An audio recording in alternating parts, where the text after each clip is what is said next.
వారం మకర రాశి వారికి ఎలా ఉంది? మకర రాశి వారికి 5 గ్రహాలు దివ్యంగా యోగిస్తున్నాయి. 3లో శని, 6లో చంద్రకుజులు, 7లో గురువు, 9లో శుక్రుడు.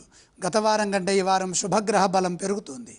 తృతీయ శని బలం నిరంతర సాధనకు, కఠినమైన పనులకు సంకేతం. మంచి పనులు సాధించి అందులో పేరు తెచ్చుకునే వీలు కూడా ఉన్నది. చంద్రకుజ బలంతో శత్రు, రుణ, రోగాల నుండి బయటపడతారు.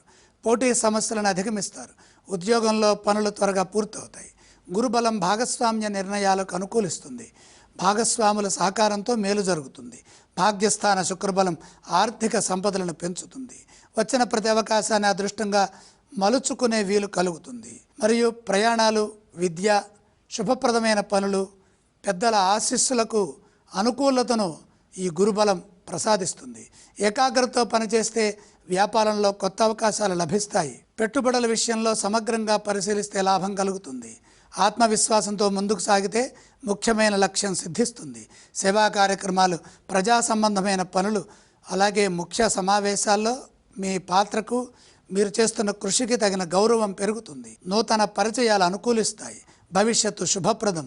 కుటుంబంతో కలిసి తీసుకునే నిర్ణయాలు విజయాన్ని, స్థిరత్వాన్ని ప్రసాదిస్తాయి. మకర రాశి వారు వారం చివరి భాగంలో మేలును పొందే అవకాశం ఉన్నది. మకర రాశి వారు ఏ స్తోత్రాలను పఠిస్తే మంచిది? మహాగణపతిని ఆరాధించడం ద్వారా ఉత్తమమైన ఫలితాలను సాధిస్తారు. ఏ ఆలయాలను దర్శించాలంటారు?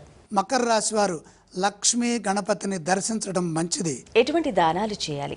దానాలతో పని లేదు.